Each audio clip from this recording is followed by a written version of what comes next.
All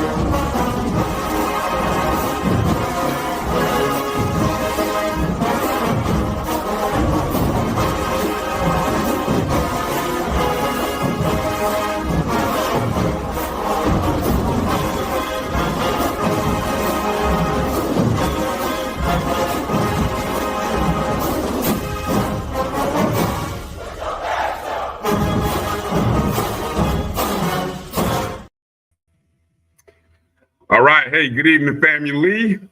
What up? Welcome to the O&G StrikeZone.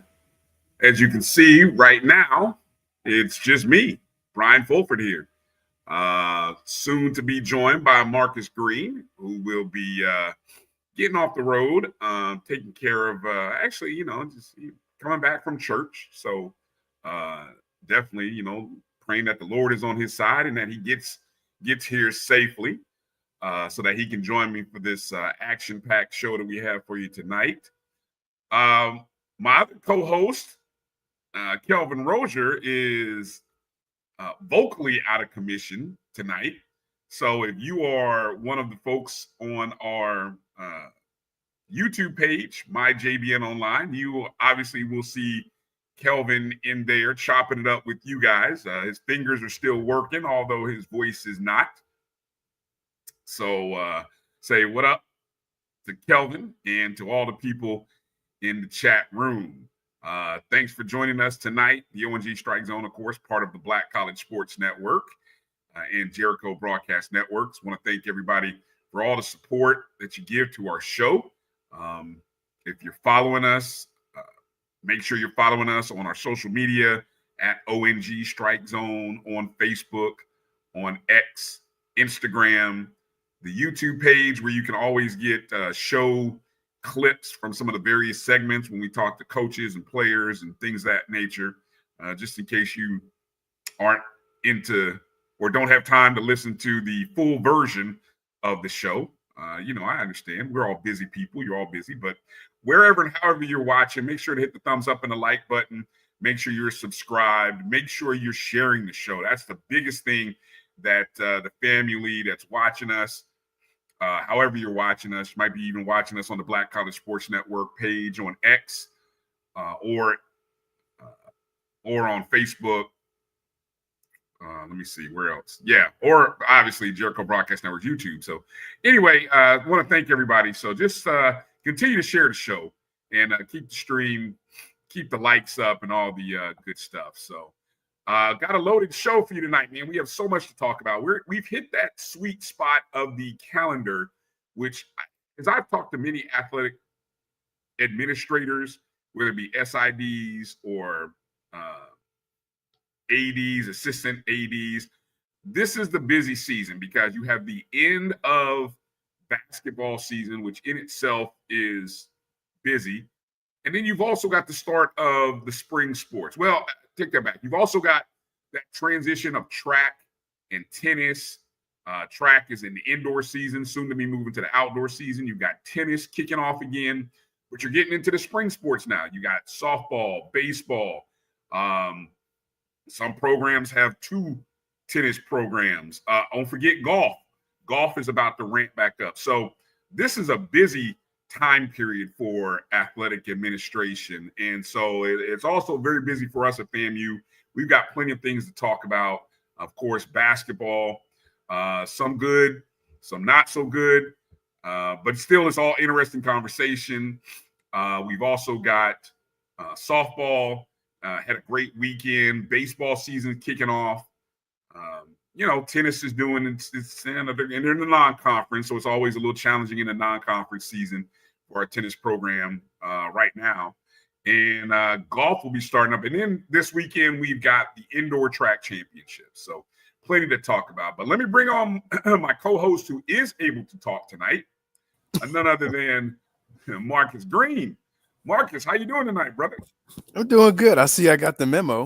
I'm glad I picked the right shirt. Exactly. Good to see you got the memo. It's funny how that works out, man. We just that thing we just got, it just kind of works out. I mean, one week we were all wearing black, and it's just crazy how all that works out. So so it's good to have you back on. How you been, man? How's the weather first off in in the Northeast? It's cold. I feel like The you high said that was like last 20. week. Well, yeah. Well, it's warmer than it was, but I think the high was like 28 today. But yeah, the wind chill is probably like in the. Well, actually, it was a little warmer today. Wind chill yesterday or Sunday was like single digits. Like getting like 50-mile-per-hour gusts. So it wasn't for the faint of heart. No.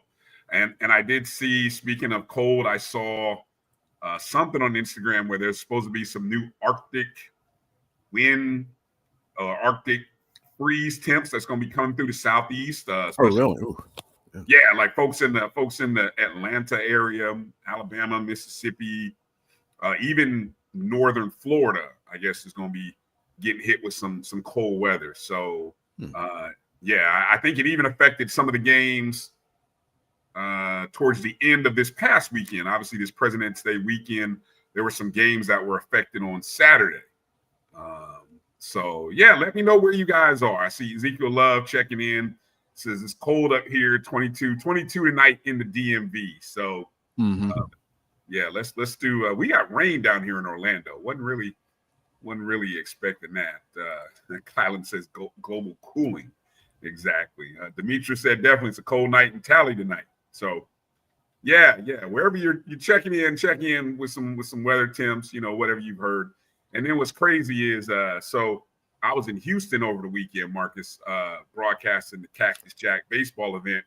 I saw that. And yeah, first day it was 50 degrees with the dome closed, right? Then it warmed up on Saturday, warmed up into the 70s. Beautiful day, right? Folks in shorts and all this stuff out. And then sure enough, dropped another 30, 40 degrees the next day on Sunday. And then they decided to open the roof with the sun out. Beautiful sunny day. Problem is you had a little bit of wind. So, of course, I think I went through a whole box. You can still hear the sniffles. I went through a good box of tissues. I'm surprised I still have skin on my nose. Thank God for a Kleenex extra double soft version, right? Because I'm telling you, man, it would have been rough. Had you had that stuff we grew up on, that kind of tissue before Kleenex came on and added the extra softness into it, that old Kleenex we used to have when we were growing up, oh man, my nose would be red as Rudolph right now. No doubt still. Yeah. So, yeah. So, I survived, and it was a good weekend. All right, let's kind of get into it tonight. Let's get with the roll call. Let's start with the roll call, Marcus, before we get into the lead story that's buzzing amongst Rattler Nation as it relates to FAMU athletics. So we'll go down the roll call. Let's start with our guy first in the chats, Jimmy Mack. Jimmy Mack, a JBN subscriber as well. Yep. Hello, Jimmy. Sweet. Good to see you. Exactly. Sweet coming in as well. Investing in champions ticket prices. Marcus, you got any insight? Look, I'm going to be honest, Sweet. The guy that can tell the most about that is in the chat room because I am not investing in champions ticket bracket. Whenever I can get media passes, I'm on that train. So we can talk about it, but I don't have much to give. I'm assuming it rubbed people the wrong way. I don't know. We'll talk about it as we go tonight if we have some time. Bull checking in. Good to see you, Bull. Thanks for checking in. Melissa Wilson checking in. Hey, Melissa. Exactly. The high. I get that in for you in honor of Kelvin. The exactly. high. Meredith. Good to see you, Meredith. Uh-huh. And there's our guy, of course, Kelvin, as mentioned.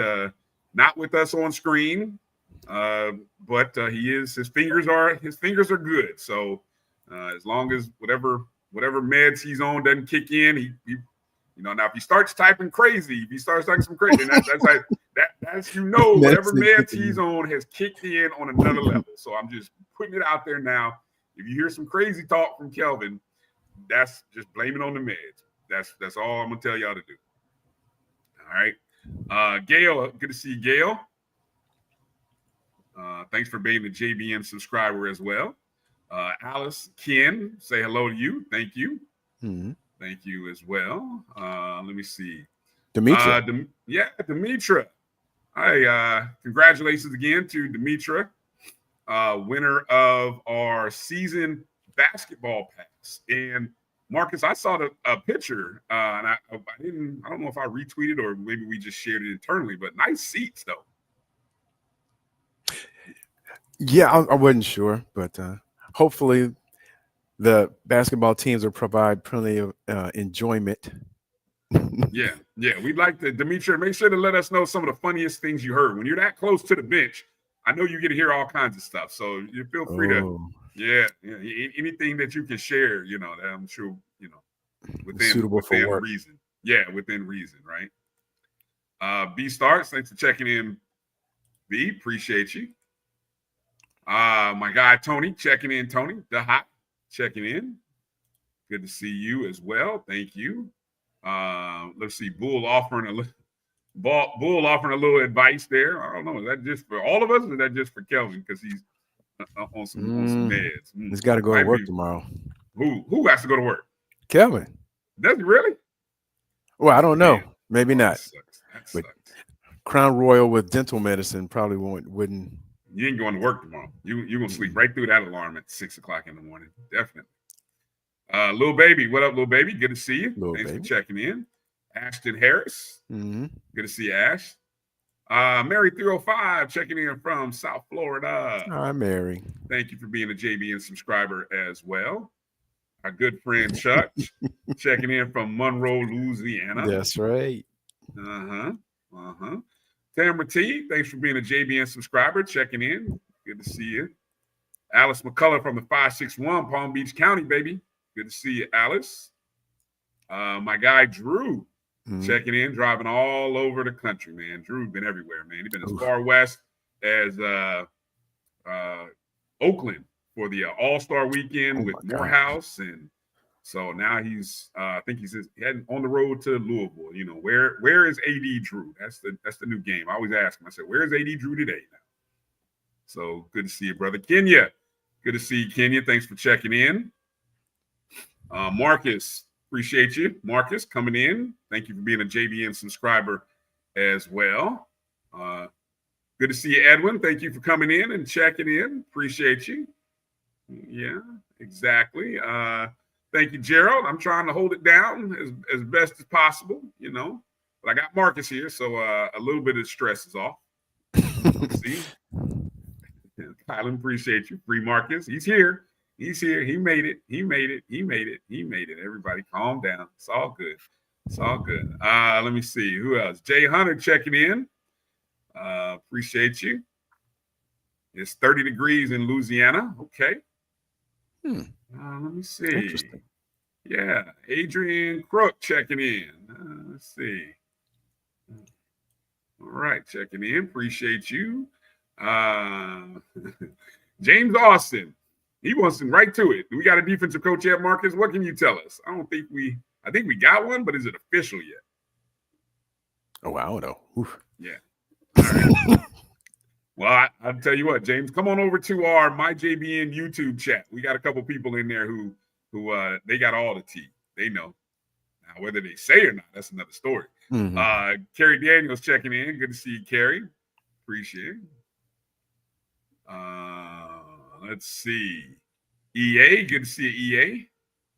Did you already say what's up to Gerald? Did you say it earlier? I did say you did. Gerald. Okay. Yeah, definitely. Shout out to Gerald.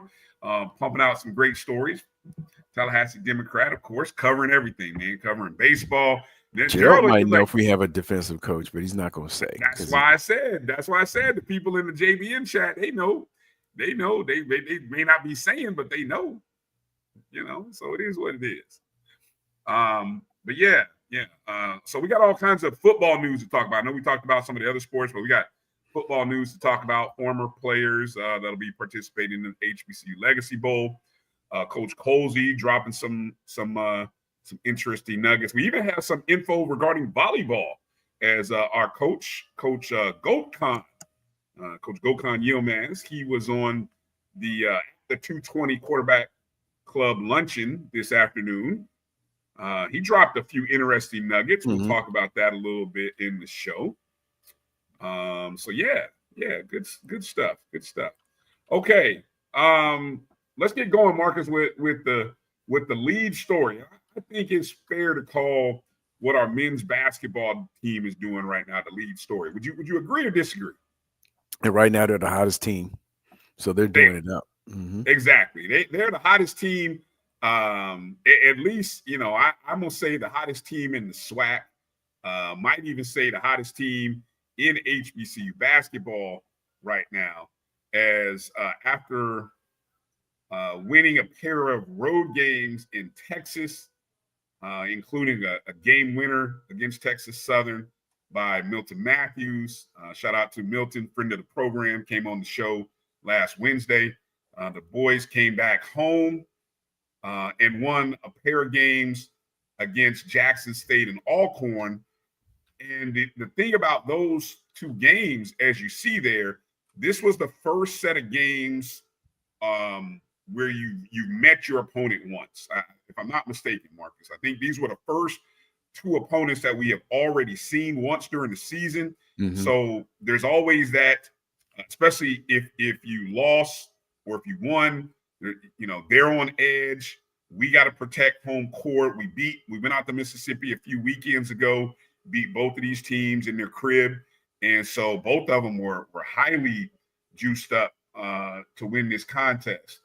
And so with the pair of wins, FAMU has won 9 of the last 10 games. I mean, for anybody who forgot, we started the season 0-3, but take into consideration who we played at the beginning of the season: Bethune-Cookman, Southern, and Grambling.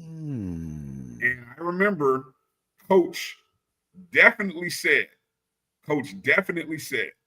that was the toughest 3 teams he thought in the SWAC. Obviously no disrespect to what anybody else is trying to do. And we'll get to the standings in a second, but he said it. And sure enough, it's coming to fruition. Guys started getting healthy because I think even during that period, he didn't have everybody. And now what we're seeing is this full squad, Marcus, they're on fire. This team is on fire right now. Yeah, so completely, and it's good to see. And even in some other chats, there's some players that were making their mark, but that haven't really been seen recently. And I'm thinking, the young man Washington, mm-hmm. And I think I can't remember his name. I have to look at the roster. A transfer from Alabama who is like a shooter, and I don't know if we've seen him pop in this year yet, but everybody's hitting on cylinders, and coach has got everybody playing at a high level, playing committed, and kind of in alignment with what Mr. Matthews said last week about the team being cohesive. So it's some exciting times. Yeah, definitely. The Jackson State game, and of course I was in Houston with some friends. Of course, Charles Bishop, who covers Jackson State alum, Jackson State through and through. But we were talking about that game, and I'm gonna tell you what, that game was not even close. The final score is not indicative of how close that game was. That game was not close. We led by as much as 20 for most of the game. I'm trying to look and see what the largest lead of that game was. I know it was in the 20s, because when I saw it in the 20s, I had to flash it over at them and say, "Yo, we are smoking y'all right now." Yeah, there were only 2 lead changes in the game.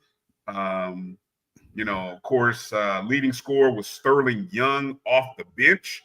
Thank you, Slat. The largest lead was 25.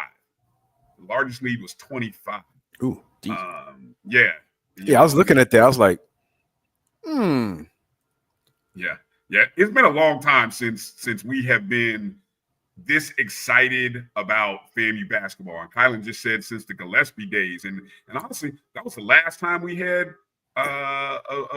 Actually, Gillespie is the second winningest coach at FAMU. I mean, that just tells you. We won 2 conference tournaments that year, or during his tenure, went to the NCAA tournament twice.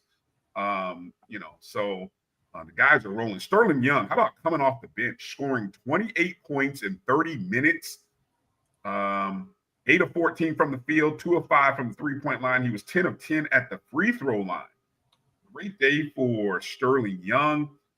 Milton Matthews scored 15. And Jordan Chapman scored 14. He was 3 of 9 from the arc. FAMU shot 9 of 21 from the three-point arc. And you know, I want to mention the defense because coach has wanted me, you know, we talk about the offense and we rarely talk about how good this team is defensively. They held Jackson State to 3 of 18 from the three-point arc. Ooh. 3 of 18. And juxtapose that, add that to the next night when they held Alcorn to 0 threes. I think Alcorn was 0 of 8 from the three-point arc. I mean, that's damn near unheard of. I mean, that is really impressive for a team that shoots it as well as we do to be able to turn and play defense as well as we've been playing. I was trying to see any other stats that stood out from that game. Moving over to the Alcorn game against Alcorn on Monday night. Again, another team that we beat the first time we went to Mississippi. FAMU gets an 85-76 victory in that contest. And I don't know. Yeah, we never trailed in that game. Not once. From start to finish, we led the game. Milton Matthews, team high 26 on 9 of 19 from the field, 3 of 19 from the arc. 4 guys scored in double figures. Jadarius Eatman scored 16. Shakir O'Neal scored 12 and had 10 rebounds, a nice double-double. Jordan, Sterling Young had 11 points. Jordan Chapman had 10. What'd I say? 4? That's 5. That's 5 players in double figures. And then Roderick Coffey finished with 8. And I swear I'm just sitting there watching the game and I'm thinking Rod was like 2 points away from getting a bucket. And we would have had 6 players scoring in double figures in that contest. Exactly. We shot 41.7% from the arc. I mean, just blazing. 10 of 24 from the arc. And again, holding Alcorn to 0 of 8. I mean, damn, that's impressive. That's impressive. Now, with Alcorn's offensive style, I don't know, do they take a lot of threes? I know Coach, I feel like everybody takes a lot of threes these days, but I do think Coach put an emphasis. I heard him in the post-game press conference. He said that was a point of emphasis to limit Alcorn's three-point shooting. You know, so that was definitely a point of emphasis there in that contest. We only committed 7 turnovers. That's look. Now we're taking care of the ball. I saw that. I was like, ooh, I was really impressed between that, the free throws, and the reduced up until the end. We were single digit in terms of fouls as well. So I was really impressed. We only committed 10 turnovers against Jackson State. I mean, the formula is clear. I mean, Coach came on the show and talked about the formula. I mean, if you can shoot the ball well, but more importantly, if you can limit your mistakes, limit your turnovers, right? All you do is enhance your opportunity to win. And so we're seeing that, and it is you finally see Marcus people getting on the bandwagon. I'm looking at most of the national HBCU rankings and people of that nature. Anyone who's got a poll, everybody's got FAMU somewhere in the top 5. I think some people have them as high as 2 or 3. Ooh, some people as low as 4 and 5. Right?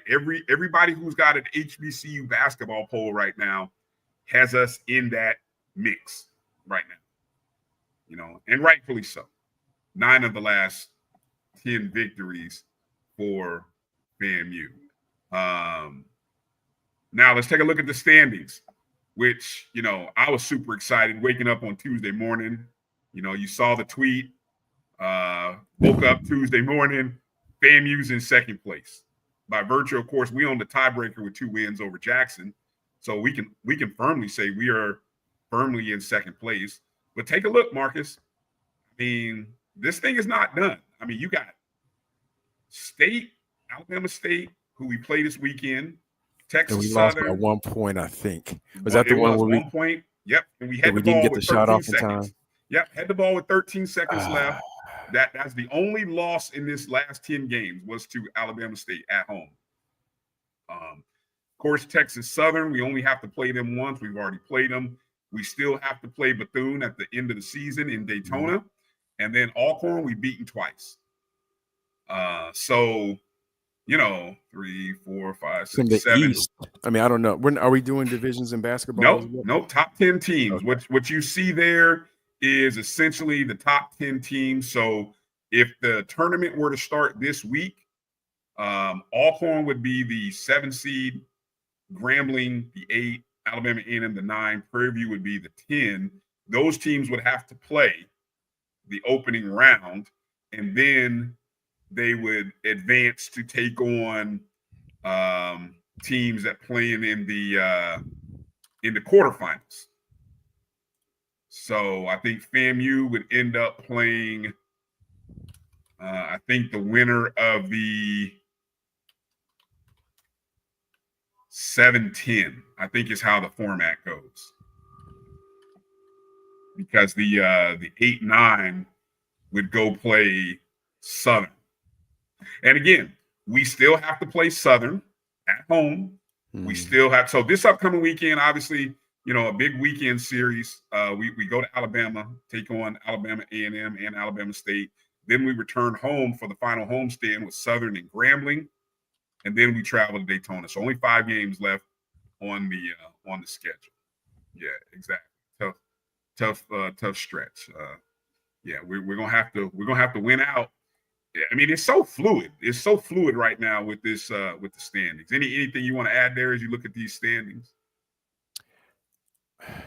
It's impressive. I mean, I don't know if Coach probably had envisioned this. I can't really say I honestly envision being at this point being at this level of standings at this point in the season. So I'm impressed. Everyone's bought in on the team. Coaches bought in, and not for a 1 point loss, we'd be looking at 10-3. Yep. With the only 3 losses to teams who at the time came in very experienced, and I believe, if I remember, Grambling was the defending conference champs on the men's side. Regular season, regular season and conference. Between them, Southern, and Bethune, coming out the gate, we'd be looking at double-digit, and still maybe looking at double-digit conference wins within season 1. Mm-hmm. Yep. Just want to give some praise to Sterling Young, who was recognized by HBCU Plus for their National Men's Player of the Week.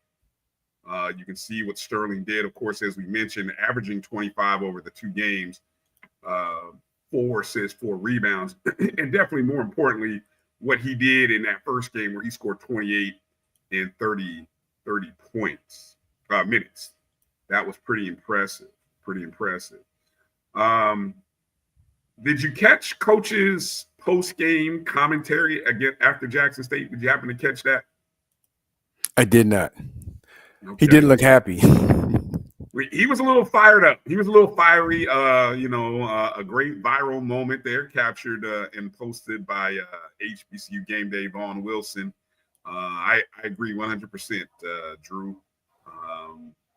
I think it's a 2-man race for Coach of the Year. I think obviously what Southern is doing, if Southern were to somehow maintain their lead and finish with just 1 conference loss, but when FAMU and Southern play, if FAMU gets that win, even if Southern still goes on to win the regular season, I think Prairie will get it because of 2 factors here. A, people will look at the fact that he had a 1-year contract coming in, He was new, changing in administration, and I think that'll turn over for him. Definitely, that'll definitely turn over for him. But yeah, I think it's down to a two-man race between Crary and Southern's coach, who I think is in his second year. Yeah. I want to drop a little nugget here. Where I was going with that coach's press conference on after the Jackson State game was, for those of you who pay attention to these kind of things like I do, FAMU was an underdog at home against Jackson State. About a road dog, Mike Reed, you can tell me, confirm this, about a 2 or 2.5 point home underdog. That's crazy to me. Again, those of us who pay attention to those things, we scored big time when we grabbed FAMU as an underdog on the road at Prairie View. Prairie View is not very good, and that just seemed like free money. If we had a show Monday, I'd have said, back up the Brinks truck, Marcus. Take, spend a paycheck on it because it'll come home, and it did big time. I mean, we blew them out. Exactly. Easy pizza money. Exactly. Easy money. But coach was fired up because he was talking about the fact that, folks, when Vegas is not even expecting much, it's like, what do you want to say? But I think that number quickly adjusted against Alcorn. FAMU went from being a home underdog against Jackson State to a 3.5 point favorite against Alcorn, and easy covered. And my guy Mike Reed sent this to me. Florida A&M right now has the second highest against the spread cover margin in the nation. 300 and something basketball teams in the 375, 6, 7 NCAA basketball teams. Florida A&M is second. They have an ATS, that's against the spread, record of 18-5. 18-5. That's a 78.3% win margin.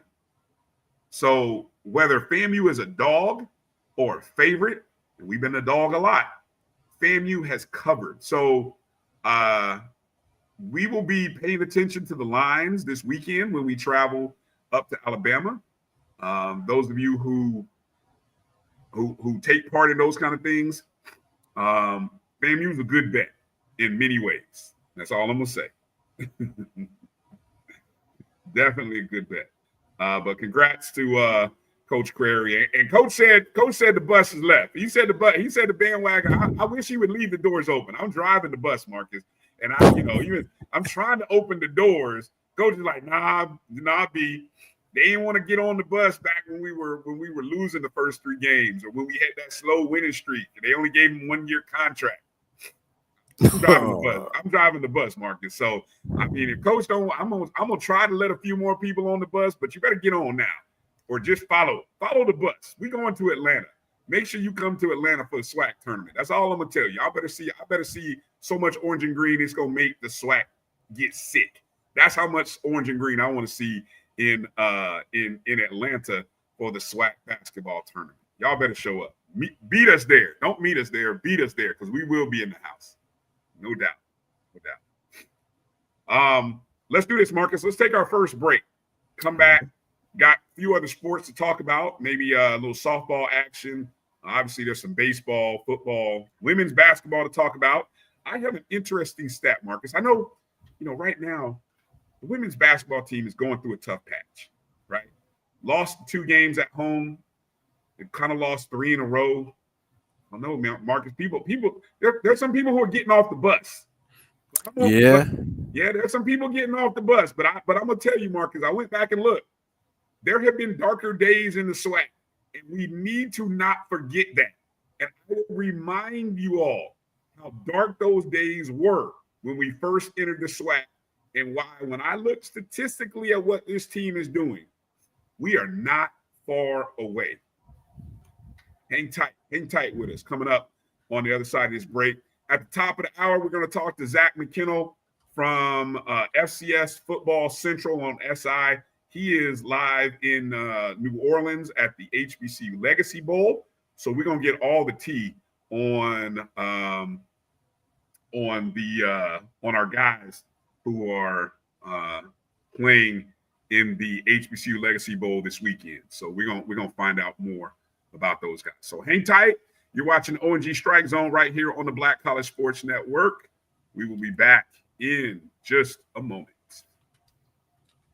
Planning an event? From weddings to corporate functions, CMJ Events LLC brings over 15 years of experience to make your vision a reality. Based in Metro Atlanta and serving statewide, even internationally, we provide versatile event planning and authentic catering cuisines tailored to your needs. Whether it's pre-game meals for student athletes, fundraisers, weddings, corporate functions, CMJ Events LLC is your one-stop solution for exceptional service and unforgettable food. Our diverse culinary heritage means we cater to all cultural tastes, dietary needs, and food restrictions, making every meal uniquely yours. Let's make your next event unforgettable. Visit us on all social media at CMJ Events LLC or email us at cmjeventsllc@gmail.com. Also give us a call at 404-664-3882 so that we can start planning now. This is the Dean of the College of HBCU Sports, Kenyatta Cavill of Dr. Cavill's Inside the HBCU Sports Lab with Mike Washington and Charles Bishop. Come mix it up in the lab where the course lecture is in session every Tuesday from 6 o'clock p.m. Central Standard Time on Facebook Live, YouTube Spreaker, or the BCSN app, as we discuss all things about the HBCU sports culture, including exploring the week that was in the sporting HBCU diaspora, as well as the upcoming week of HBCU sports. With me, the Dean, the College of HBCU Sports, on Dr. Cavill's Inside the HBCU Sports Lab with Mike Washington and Charles Bishop. Course lecture dismissed. You're looking for the latest information on Southern University sports, the Southwestern Athletic Conference, and HBCU athletics. There's only one place to go. Tune in to the Carlos Brown Show, exclusively on the Black College Sports Network. Thank you guys for what you do for HBCU athletics. This is a fantastic avenue for all of us. This is our ESPN, so we love what you guys do. Bryan, AD, Roy, all you guys at BCSN. We really appreciate what it is that you guys do for us.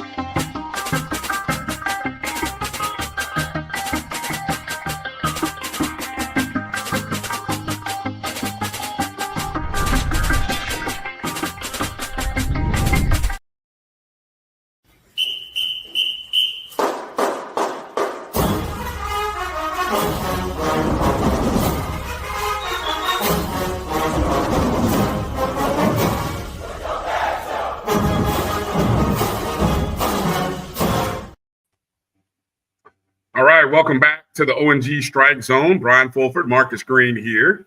A man down, Kelvin Rozier. He's in the chat room, though. If you're on the chats on MyJBN Online, you can catch Kelvin in there chopping it up with everybody. Marcus, are you ready to talk? You ready to talk some softball? Sure. You sure, Marcus? I'm positive. I don't know, Marcus. I don't know. Hold on a second, Marcus. Hold on a second. Yeah! Y'all ain't ready. But. Y'all ain't ready. But. Are you ready? Yeah! Are you ready? Yeah! Y'all ain't ready. But.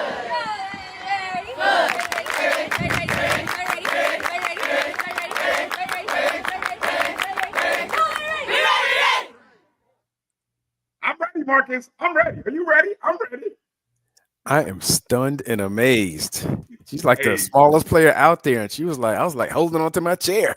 Hey, look, I feel like I got to play that every time I get ready to talk softball for the rest of the year, because that is so dope. I'm just like that's like the theme. That's the new anthem. Shout out to the softball, the ladies, man. Exactly. Our girlfriend of the program, Iria Young. Yeah, softball had a really, really good weekend. This weekend up in Covington, Georgia. which is just outside of Atlanta, Georgia. So again, this was the classic that, and I'm slapping my wrist because I can't remember the name of the tournament. So I know Area, you're in there. If you could remind me what the name of the tournament was. But essentially what you had is you had a host of SWAC schools and a host of MEAC. A&T was in it, so former MEAC schools, right? We played we were scheduled to play all non-SWAC schools. Unfortunately, because of the weather that came around Sunday, all the Sunday games got canceled. So we only got to play 3 of the 5 games that we were scheduled to play over the weekend. But let me just say this. Overall, the SWAC dominated the MEAC teams. I mean, there was like, we went 3-0, Prairie View went like 4-0, Southern went 3-1, Jackson State, I think, went 4-0. I mean, I don't know if anybody outside of the SWAC. Yes, the Leonard Moody HBCU Collegiate Invitational. Thank you, Erie. So yeah, we housed our opponents over the weekend and started it off with a bang. As Coach Beal got her first collegiate win, at FAMU, as we wiped out North Carolina A&T 7-1 in that opening game. Shout out to Zoriana Hughes, who pitched game number 1. Did a great job, 7-1. Congrats to Coach Beal getting her first win at FAMU. And then that was the first game on Friday.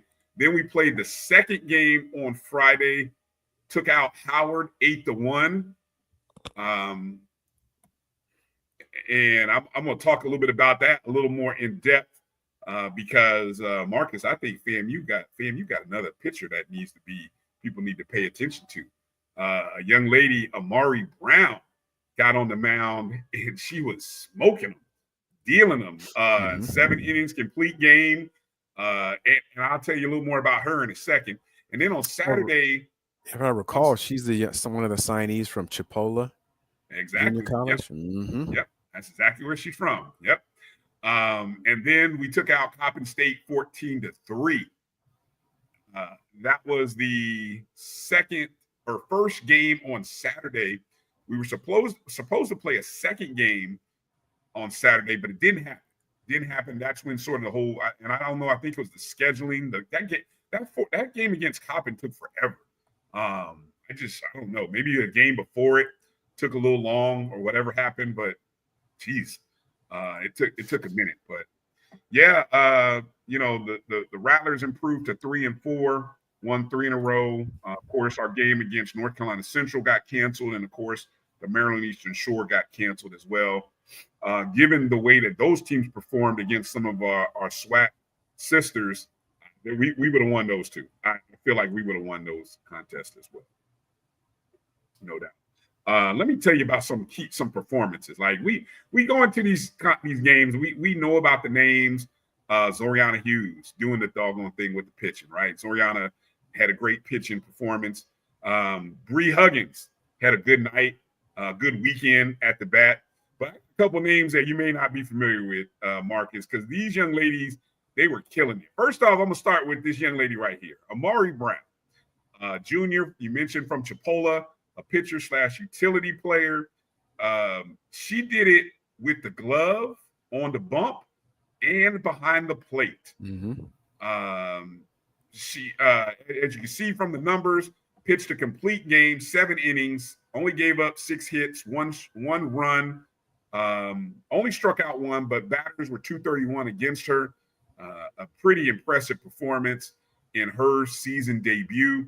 And then at the plate, she had this, I believe she has the second or third, I think it's the 3rd highest batting average over the weekend. 429, okay. Yep, 3rd highest. You can see she played in 3 games. She started 2 of them, 3 hits in 7 appearances, scored 4 times, had a double, an RBI, 4 total bases, on base percentage of 600. I mean, just a complete day for this young lady. And so hey, folks, there's a name you got to remember. Keep that in mind. Add that to the list. And we talked about her, right? You remember? Mm-hmm. Coach talked about being high on her as well. Yes, she was one of the early signees. And then the young lady who had the best hitting night of the weekend, and you can look at the numbers there. True freshman Jamison Townsend, number 3. In total, I'm gonna go to the stats here because I got to give her love here. Over the weekend, she batted .455. Played in 3 games, started 2 of them. You could see what she did against A&T, Howard, and Coppin. Had a pair of homers, drove in a total of 6 RBIs over the 2 days. Just outstanding job by the young lady from Orlando. Mm-hmm. And it seemed like, just from the highlights, that of course, they're biased, but the highlights put out by the FAMU sports media, it seemed like at least 2 or 3 of the freshmen were getting hits. I mean, they were just showing them between this young lady, Jamison Townsend, Braxton Battle, and what was the other third young lady who was a true freshman? Yeah, she hit 400 average in the over the weekend. And then there was a third true freshman that I think at least got 1 or 2 hits. So they showed her knocking in some RBI. So it looks, I mean, this class, I mean, it's the first weekend, so you don't want to overreact, but they don't seem to be scared of the moment. No. And actually, it's the second weekend. I mean, because remember, we played in that event up at Mercer the weekend before. Although, for some strange reason, none of the statistics from that series are on the FAMU Athletics website. But I know it's a thing right now that we're, we just got to be patient with stuff like that. But so after going 0 for 4 in Macon, we turn around and go 3-0, 3 up, 3 down. And now the ladies are back home. And of course, this weekend, they're right in town. They are right there in the backyard, participating in the Joanne Graf Classic. I believe that is the former legendary coach at Florida State. We have Veronica Wiggins. They have Joanne Graf. I mean, just 2 icons in the sport of softball. And so you can see the weekend. We play Florida State tomorrow. That's an afternoon game against Florida State in their backyard. Now, originally there was some talk of playing Texas A&M at our field, but that has since been moved. I don't know all the details as to why, but that the doubleheader against Texas A&M on Friday will be at Florida State Seminole Softball Complex. You can see the times there, 10 a.m. and then 12:30. And then on Saturday, we play doubleheader against Southeastern Louisiana. So, so that's what's up this weekend. It's a good weekend to get over and watch the softball team. Obviously, basketball teams are out of town. Baseball is out of town. Track is out of town.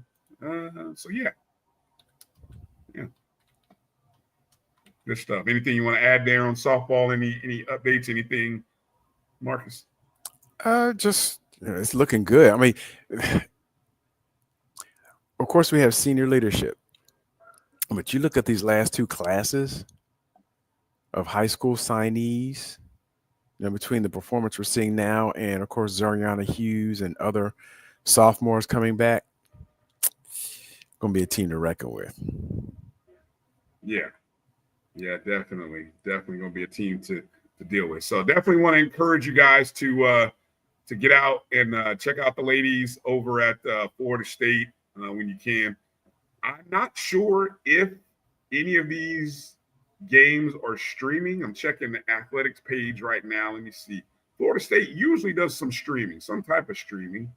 Or maybe even ESPN Plus. So we'll let you know. Make sure you're following us on socials, and we'll kind of let you know whether those games are actually going to be streaming or not. But again, congratulations, ladies. All right. While we're into our women's sports, we gotta bring up women's basketball. Why are you clearing your throat?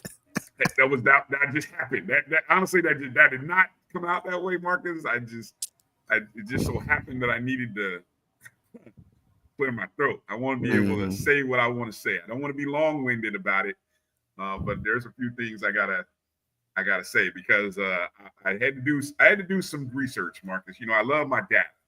I love having some data and to go with my thought of what my eyes are seeing.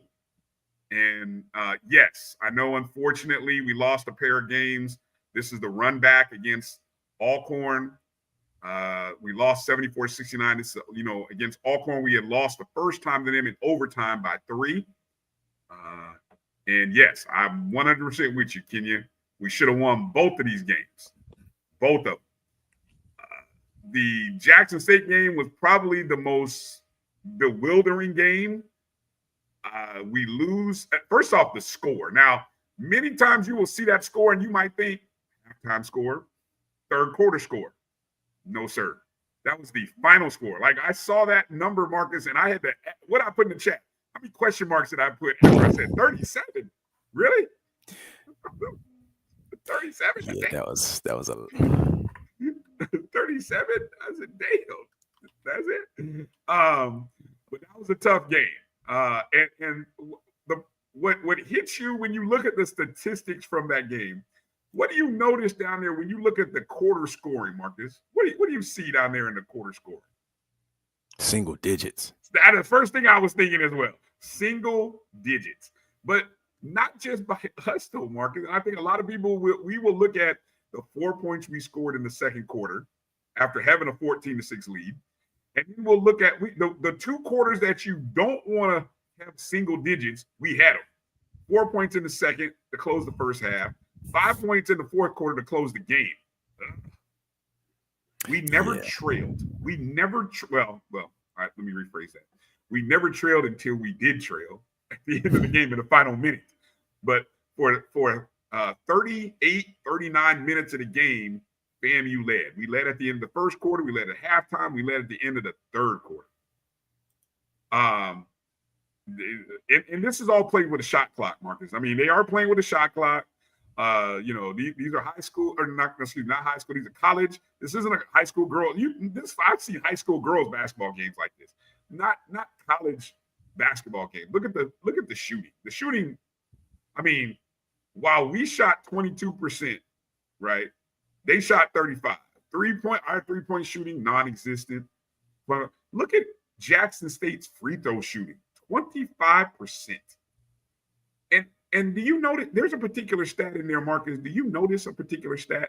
Because what's the stat that always people fuss about our girls about? Turnovers. Look at that. I know, 7. We actually won the turnover battle. We had fewer turnovers than our opponent. And more rebounds. And more rebounds. Free throws. 3-point percentage. Couldn't win. I mean. Yeah, those are the two things that, for the most part, all season has been our bugaboo. That and free throws. Between free throws, turnovers, and I don't know, not necessarily rebounds. So this is like a bizarro game. Yes, it is. And little baby said, I can't understand the quarter scoring. Why are the second and fourth quarters always low scoring? It's a pattern. Yeah, it's a bad pattern. It definitely is. It's troublesome. But look, this is how big Marcus, since we have come into this league against Jackson State, this is as close as we have ever gotten. I'm gonna remind people, and I did the digging. The first time we played Jackson State back in 21, you know how many points they beat us by? Any guesses? 21. Higher. Say that again. Higher. Higher? Oh, wait a minute. So you say 21? So this is our first season coming off of COVID. Yep. And Tamika Reed was 35. All right. I don't think I want to go any higher. 56, Marcus. Oh my God. They beat us by 56 the very first time we played them back in 20. Probably would have been 22 because that was 21-22. And then the next game we played them 38. Okay, that was year one. Year two, we lost to them by 21-15. Okay. Now, the first year under Coach Gordon, lost to him by 19, lost to him by 27. Again, this is all under Tamika Reed era, right? We know what those teams were like. We played Jackson State earlier this year. We had a lead going into the fourth quarter, Marcus. We ended up losing by 11. This game, we did what? Led the game for 39 minutes. 3 quarters we led. Had the lead by 3 or 4 points with a minute to go. Couldn't hold on to the game. Right? And I will tell you, I know people are upset. People are looking at this team, but again, the stats. Look at the stats. This team is learning how to win. Now, I know you'll say, oh, but they ain't winning, Bryan. They are learning how to win. Right? We started off from stone cold rock bottom. We first entered the SWAC, Marcus. We were 4-14 in conference play. You know what the average margin of losses were? Year one, 22.8. We lost by an average of 22.8. Not one single loss was a single-digit loss. And that was a year in which we won 3. We actually won 4 games. One of them was by forfeit, right? And the 3 games we won by was a margin of 3.3. Moving into year 2, it got a little bit better, but we still losing by 11.5 points per game. 3 games we lost by 1 possession. 6 games we lost by single digits. We still only won 4 games, right? That was the end of the previous administration. Now, first year under Coach Gordon, right? We finished 8-10 in the regular season, 8-11 if you count the SWAC tournament, right? And statistically, the losses were still bad losses. 12.5 point per game loss. Only 2 losses were by a single possession. Only 5 were single digits. But again, we're winning games. We won 8 games, and there was a stretch where it was almost like winning 2, losing 2, and we had a rough stretch where we lost about 3 games in a row, and it almost cost us a shot at getting in. So where am I going with this, Bryan? Let me tell you, right now, because I know that's what you're sitting there watching. I mean, you know, Kelvin is going nuts right now. He probably cut the TV off and went to go get a drink. I'm telling you, this team right now, we have lost 5 consecutive games, and our 5 consecutive losses have been by a single digit. Single digit. For the first time in our era in the SWAC, 5 games by a single digit. And I'm talking 1 possession, 2 possession, 2 possession game, 1 to 2 possession games. Now, yes, we've got 5 wins on the rear. Our record is 5-8 right now. Okay. But where I'm going with this, the average margin of loss right now, Marcus, 7.6. Again, where we started in this conference, the average margin of loss was 22.6, and we lost 14 games. We are down to 7.6 in the losing margin. Last year, we won 8. Right now, we're at 5. We have 5 games remaining.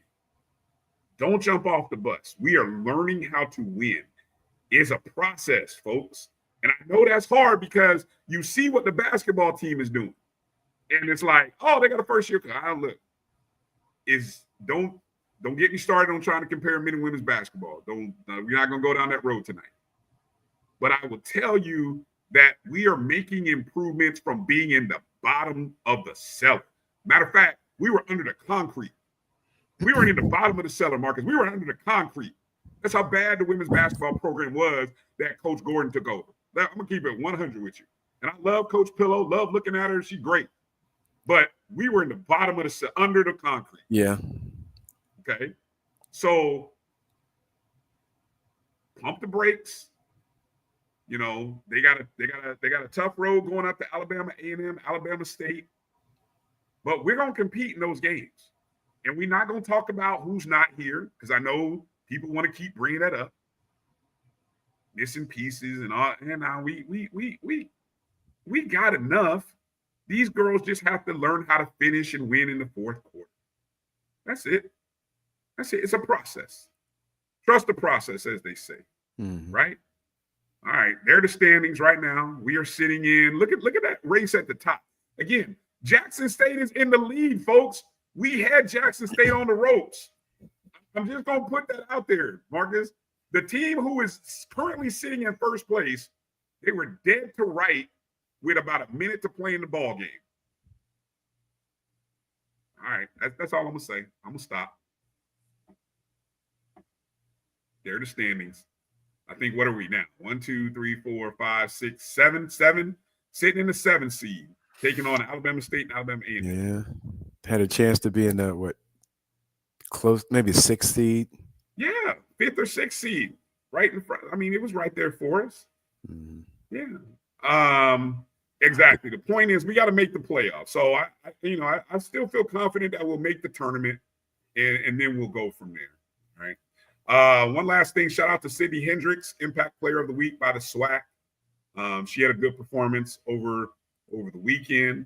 So Sydney got her credit. I think she averaged about 17 over the 2 games.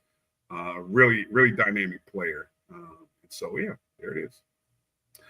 Anything you want to add there on women's basketball, Marcus, before we go to break and get ready to come up with Zach in the next segment? Nope. All right. Well, there was my rant. Go ahead and clip it, store it, save it, tweet at me, whatever you want to do. But I'm gonna stand with Coach Gordon. I ain't getting off the bus there yet. So you guys hang tight with me. I'll keep the door open. All right. Coming up on the other side, we're gonna talk to Zach McKinnell, find out how our boys are doing at the HBCU Legacy Bowl happening in New Orleans, Louisiana right now. Again, the Legacy Bowl will be this Saturday. So if you're in the New Orleans area, if you're in Louisiana, like our friend Chuck Hunt, go on over to Tulane's Stadium and check out this great event. So coming up, Zach McKinnell, FCS Football Central on SI, a.k.a. Blue Bloods. You remember Zach from there. It's the same Zach. Coming up here on the other side. You're watching the O&G StrikeZone right here on the Black College Sports Network. We'll be back in just a moment.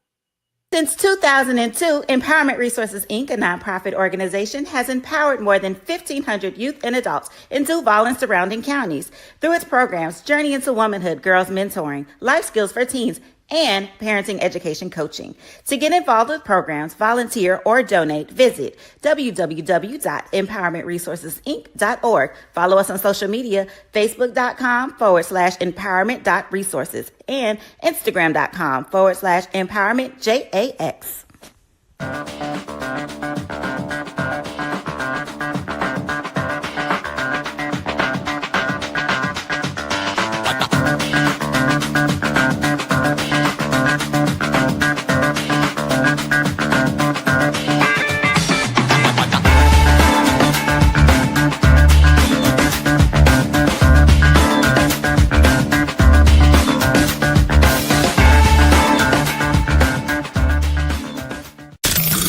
The human voice has always connected audiences with experiences. Major brands all across America have trusted Kever's voice time and time again. Conversational, powerhouse, intelligent, and sincere. That's the voice you need for your creative marketing process. KEAVERSVOICE.com. Kever's Voice, Kever's Voice, KeversVoice.com. Always on, all the time. It's never too early to plant the seed, to share the tradition, and instill a sense of pride in your HBCU with your little ones. HBCU Pride and Joy Children's Boutique helps you share your school spirit with a wide selection of adorable kids apparel and accessories officially licensed from your favorite HBCU. Visit hbcupridejoy.com and follow us on all social media at HBCU Pride Joy on Facebook and Twitter. When it comes to professional learning, teachers deserve better. From the leader in online learning, Stride brings you the Stride Professional Development Center, an on-demand library of mobile-friendly courses that gives teachers choice and flexibility, allowing them to learn anytime and anywhere. Our dynamic courses provide bite-sized learning and help educators advance their knowledge while also gaining professional development hours. It's time you take charge of your learning. Visit us today to get started.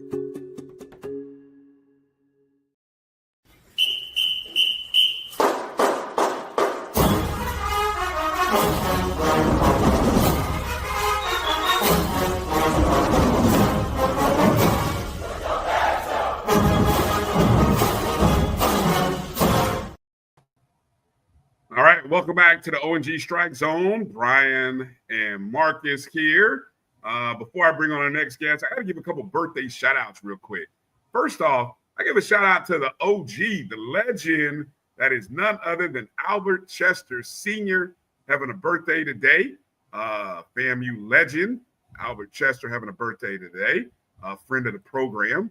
And then also, shout-out to a friend of the program, Coach Nia Morgan. Now, used to be just Nia Morgan, the player, but now Coach Nia Morgan, who's coaching with our FAMU softball team. I like to refer to her as the Iron Woman for that amazing year that she had at the plate, behind the plate, I should say, where she caught every pitch in that, what was that, the 22-23 season. Mm-hmm. Every game. That's ridiculous.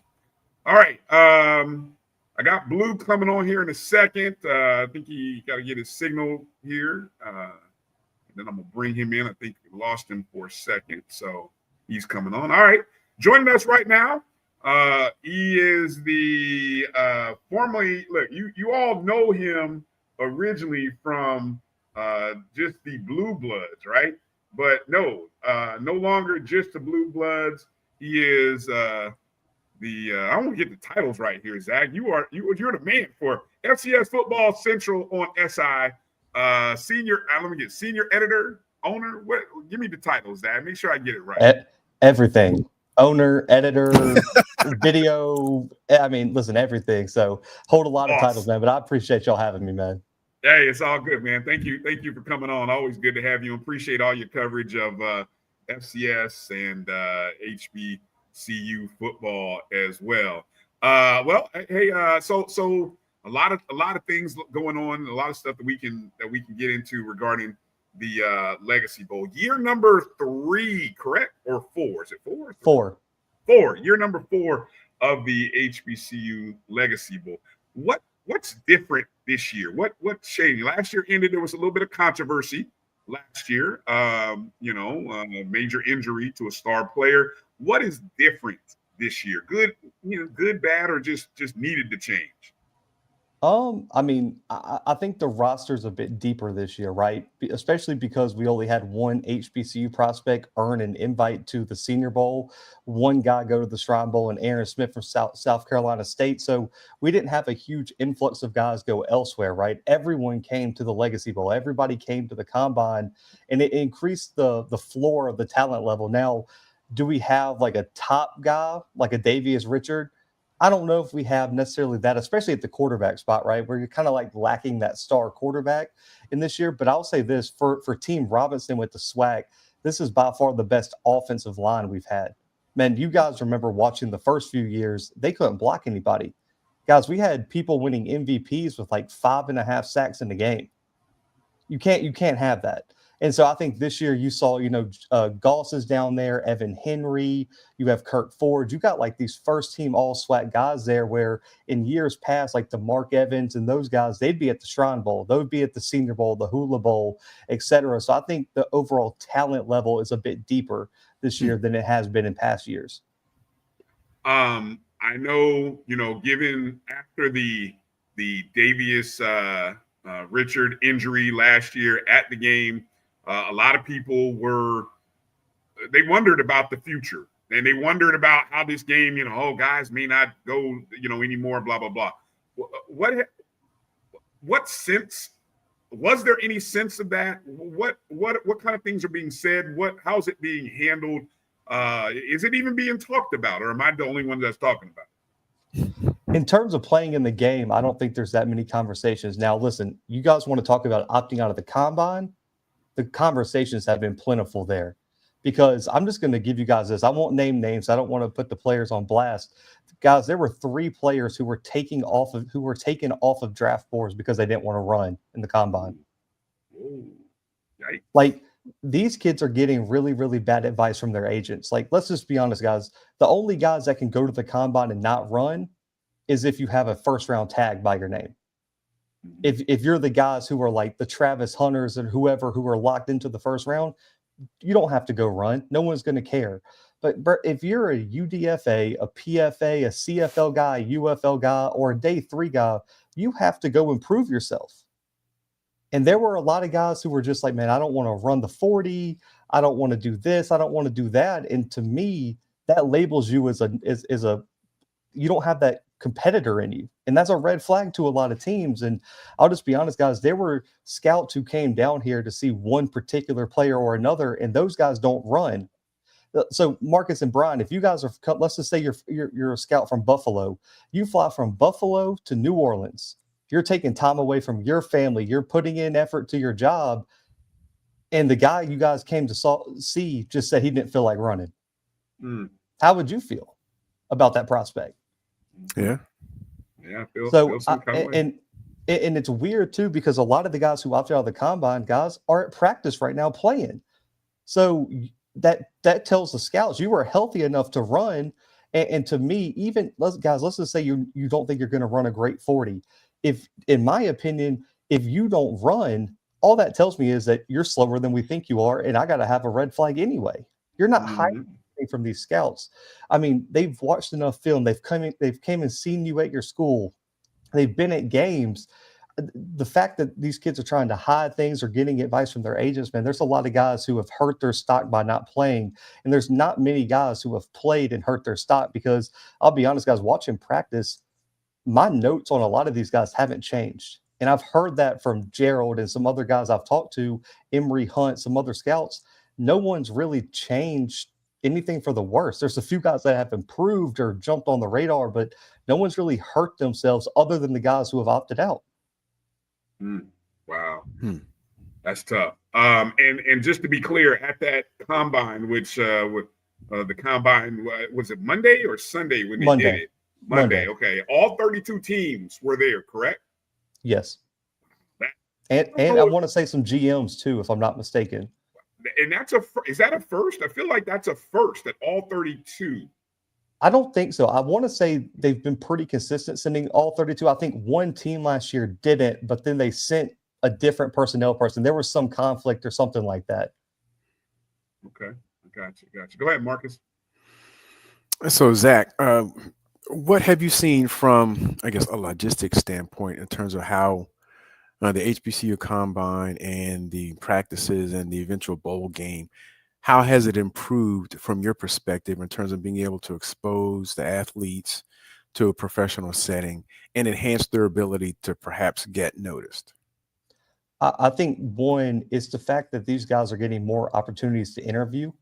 I think more just kind of getting set up where even if you might not be on the radar, you're able to talk to a handful of teams. And also, too, they've done a good job connecting to the CFL. I mean, I saw a bunch of CFL scouts out there today, and you guys know this, not everyone's an NFL player.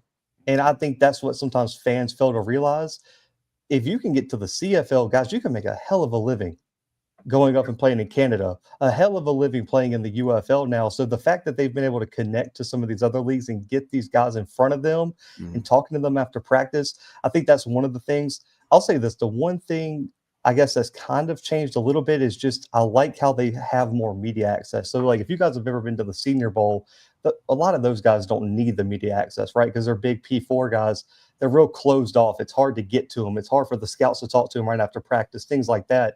At the Legacy Bowl, They make these players available. They put them in front of the cameras. They put them in media situations. They put them in front of the scouts, and it allows them to show their personality. Then you have the career fair. Tonight, they I forgot what foundation or what, they brought a bunch of kids into the Saints facility and kind of ran like a practice with the kids in the city, and getting them in front of the community, get them in community service. And I think those are the biggest things, man, because we all know like media training is really big. For a lot of these guys, because I mean, listen, FAM does it really well. Jackson did a good job, but some of these kids don't have any media training when they get here. And it's really, really hard to communicate, stand in front of the camera, the interviews behind the scenes. Man, people don't know how intense some of these interviews are with scouts and managers and things. I talked to a player today, man, he had like a 45-minute interview with a team. So just put that in perspective on how many topics you have to be ready for and how mentally agile you have to be to hit all these topics. And who knows if you're talking about scheme, personality, background, whatever it may be. And also, too, I do think it's good that we get to see the top HBCU guys play each other, because we know out of conference scheduling, it's impossible for us to see everyone against everyone.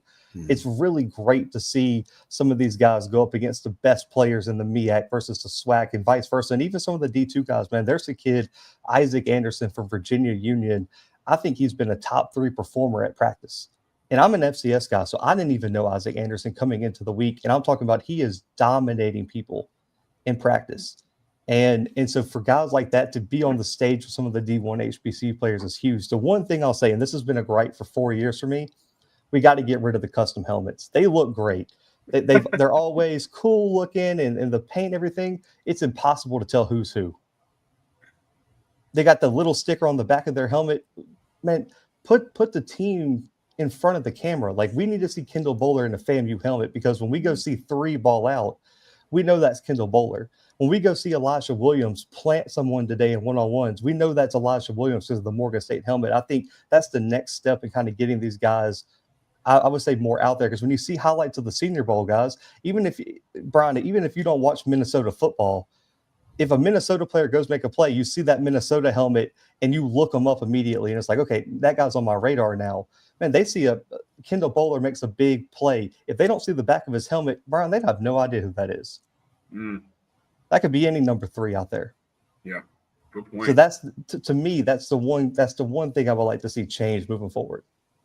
That's a good point. I think I see Gerald Thomas and you and other media guys talk about that enough. I think that might be one of those things that kind of we've been pushing it. That's one thing we brought up to Doug. We got to talk to Doug Williams. We were like, please let them bring their helmets. Listen, if you want to use special helmets in the game, that's a little different. But in practice, it's too important to not know who it is. Great point. Marcus, you got to keep going there. I know I jumped in there, but I guess in terms of the overall experience of being in New Orleans and having the HBCU Bowl and the HBCU Combine, how much, especially in light of some players opting out of working out, how much of an appeal do you think it is to the players that are up and coming, who, especially now with the advent of NIL and people getting agents while they're in college, do some feel that perhaps it may not be as broad an opportunity? Or what's the general feel of the players who are there and some that you thought or think should be there? I think they look at it as an opportunity. And to be fair, I've talked to a few coaches who are coaching, Jackson staffs down here. You got South Carolina State. They use this as a recruiting tool to keep players, because guys, and this is no shot, because he's one of my guys. I've had him on the show and I love him and I wish him the best. Gentle Hunt, if he stays at FAM, he gets to go to the Legacy Bowl and ball out. If Gentle doesn't get a Senior Bowl or Shrine Bowl invite, know where he's got? Pro Day. Best you can hope for, Pro Day. But that Pro Day is probably not getting 32 scouts there. So you better hope your agent has a connect to get you into Ohio State's Pro Day, right? Or something like that, where you can get in front of more scouts. So it is kind of a recruiting tool. And I think a lot of these guys see it as a big opportunity. The guys who are opting out are guys, and this is a whole nother, I don't want to get on this tangent, but it's agents lying to players. is agents telling their day 3 UDFA guys that they're safe, man. I mean, you don't need to run. Yes, he does. And so that's where that's coming from. But the players themselves love this opportunity, man. I talked to Teron Mallory today from Norfolk State. He actually had an injury that he suffered in the first practice, man, and he was heated about people not playing because he was like, man, I'm hurt and can't play, and all I want to do is go out there and get some interceptions and put on film what I can do. And this is an opportunity that I think some of these guys have taken, I would say, for granted. But you look at some of the success stories, right, where Brandon Codrington was on the all-rookie team, and he probably doesn't even get a shot if he doesn't come down here and ball out. You look at Claude from Alcorn, the linebacker. He's on the active roster for the Panthers right now at linebacker, based strictly off of pretty much what he did in New Orleans. So there might not be anyone from this game that has gotten drafted yet. But guys, there's been so many players who have springboarded this into careers in the CFL, opportunities in the UFL, and all you need is a camp invite. I know everyone gets caught up on the lack of HBCU and FCS players drafted. All you need to do is get a camp invite and get your foot in the door, and then you go ball out on the field, and you're going to be just fine if you make a roster. Xavier Smith's another great one too. Mm-hmm. Without his performance in New Orleans, I don't know if he gets the opportunity he got. No, definitely a great point regarding Xavier. Saw the piece that Steve Weich did with him that kind of went viral to kind of talk about his opportunity. But on the flip side of that, there's guys who didn't attend the Legacy Bowl that have had opportunities. Terrell Jennings being one guy who didn't get an opportunity. I know a lot of us in our circles, we talked about, Terrell should have been there, but he didn't get the invite, but still went on to get an opportunity. So, I mean, that's I guess they find you. The old saying is that I guess they find you. The tape doesn't lie. Always. They will find you, right? Yeah. And there's some HBCUs that have started to kind of get that. I would say, because, guys, we all know this, like, you have to establish a pipeline. And it's hard to do. But FAM, Jackson, North Carolina Central over the past years has sneakily put some guys into the league now that are starting to contribute. Programs like that, the scouts are going to give those programs a bit more leeway than they will a Texas Southern, a Valley, a Bethune-Cookman or something like that. Like, once you start kind of showing that, listen, you can come here and get some UDFAs. You can come here and get some PFA guys that are going to be able to make a practice squad, going to be able to contribute in preseason, things like that. It helps you. So, like, every single person you get to the league helps. And you see all these guys from FAM and Jackson and Central and, like, some of these recent guys go and be contributors. That's so big for the next guys coming up because they're more willing to take a shot on a guy from FAM than they are another school that has never put a guy in a pro or that they don't have any relationship with that university. Does that still even apply when you have the coaching change? I mean, obviously FAMU went through a coaching change, and I think the other two schools you mentioned, their coaches have been there for at least 2 or 3 years. I think so. I mean, because you even look, like, if we're taking it broad FCS, North Dakota State's had it over 4 coaches now. And so I just think it's up to that coaching staff to continue to produce guys. And so, like, this year, I think a guy that you guys have 2 guys who I think can do that. Kendall Bowler, I think, is good enough to make a roster somewhere. I don't know if he's going to be drafted. I think he's going to be a really high PFA, UDFA type of guy, but I think he's good enough to make a roster somewhere. And same Jeremiah Pruitt, man.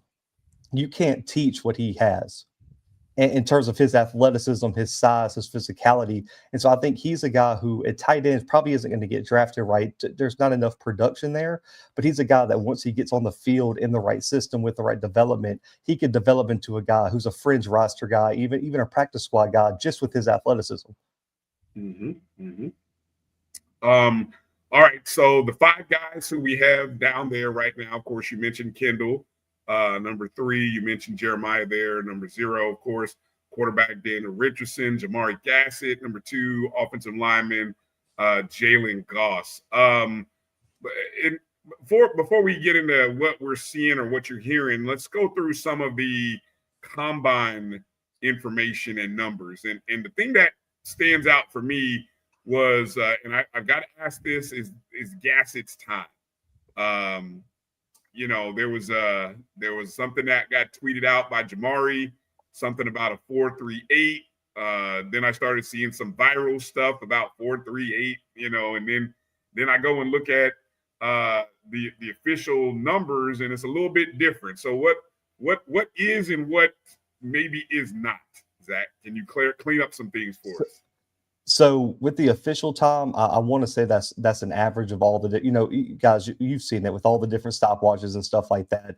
But I do think I would say he's probably closer to a high 4.4 than he is a 4.55. I think he's going to run much faster at Pro Day. But at the same time, listen, man, a lot of these guys, I don't think people understand how excited these guys are, the adrenaline and everything that's going in. I think he runs better a second time. I really do. And I think Gassett, I'm not worried about his 40, man. 4.55 is still fast. Like, I don't think people understand that. And that's something that kind of frustrates me in the draft process. People really don't understand what 4.5 speed is. Like, that's still flying. And in a real 4.3 guy, they don't come around often, right? Like a true 4.3 where you see it on film and everything. I didn't have him as a 4.3 guy. I probably projected, like I said, high 4.4, but I think he'll run better. The one thing I would do like to see him improve on his vertical. I think Gassett's vertical, like for a wide receiver, especially his size, you would like to see the vertical higher than 30. I want to say he posted a 29.5. So I think that's going to be the next thing for him, is to improve his vertical. And I think he can. I really do think when we get to the Pro Day, I would not be surprised to see Gassett run a 4.4. All right. Daniel Richardson. Here's a guy who over 10,000 career passing yards. I'm impressed by his completion percentage in his career, which is why I was really excited about him coming to FAM this past year. But you look at his size; he's only 5'10". I'm thinking that's. Let me tell you, I'm on your site right now, so let me see what the official 5'9", 5'9", okay, 203. So see, even a little smaller. So what does that projection look like for a guy like Daniel Richardson? What are you hearing about his future opportunities, or what those windows look like? I'll say this: he has a great agent. I got to meet her the first day. Love his agent. She does a heck of a job for him. I still think because of his size, guys, he's probably going to be someone you see go to a different league, whether that be CFL, UFL. Like, to me, I just don't see a 5'9", 200-pound quarterback making it in the NFL nowadays, especially unless they're athletic, like you see like a Kyler Murray or someone like that. But those type of athletes don't come around often. But even with his size, he only ran a 5'1", and vert wasn't great. 3-cone wasn't great. So I would just say he's probably, AFL, UFL, CFL, one of those type things. I will say this: he has made some really good throws this week in the team portion, in the 7-on-7 portion. The kid can spin it. And listen, you don't accidentally throw for 10,000 yards. So the kid can spin it. It's just, we see this, man. We saw it with Jason Dumas, right? Where the production was there. The kid couldn't be blocked, but his size at the end of the day, you can't bring a guy that size onto an NFL roster. So I don't see the NFL in the future for Daniel, but I do think he's good enough and has the experience to make it somewhere in another league, somewhere professionally. Has Kendall shown cornerback coverage qualities that I keep hearing about? I mean, I know we had a good day at the Hula Bowl, or a good week at the Hula Bowl. Yeah. What do we hear about Kendall? Everything that he's advertised. And the kid's just a playmaker. And I just think he's one of those guys, you bring him into camp and he's going to find a way to make a roster. He's going to find a way to be on the practice squad. Like, he's just that good. And if he doesn't, guys, he's an all-league guy in one of the other leagues. And that's the thing. Now, I think it might be UFL, because, I mean, the word on the street is the CFL likes bigger corners, those taller guys. Now, so I don't know if Kendall will make the cut there, but just in terms of athleticism, maybe he ran a 4.5, had a 38-inch vertical, a 10.5 broad jump. Man, you just don't find that often. And his ability to play the ball, play multiple corner positions, I think a move to maybe slot corner would be in his best interest. But he's been playing a little bit of it. I want to say he played just slot at the Hula Bowl when he was down there. So he's shown his versatility to scouts. In my opinion, man, I don't think Kendall can do much to his stock, man. It's there. The film's there. The production's there. The combine performance was there. Kendall's shown all he needs to. All he needs is a team to give him a shot.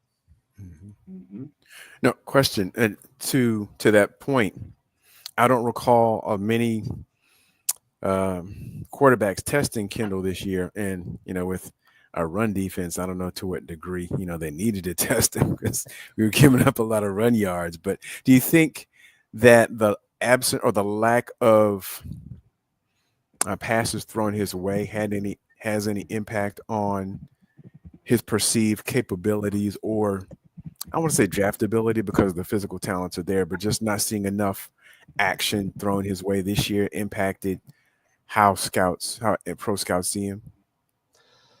Maybe a little bit. I did talk to one scout who said that his junior film was way better than this year, in his opinion. That was just this one scout's opinion, and I don't necessarily disagree with him. And I think Kendall's year, not this past season, but the year before, was arguably his best season, man. That kid was everywhere. And I think he had his best year. I think this year, like you said, I think the defense took a step back for FAM, and I do think it impacted him. I don't know if he was surrounded in the back end of the defense by as much talent either, which allowed teams to kind of scheme him out of the game. Because at one point, especially early in the season, I don't think FAM trusted the corner on the other side.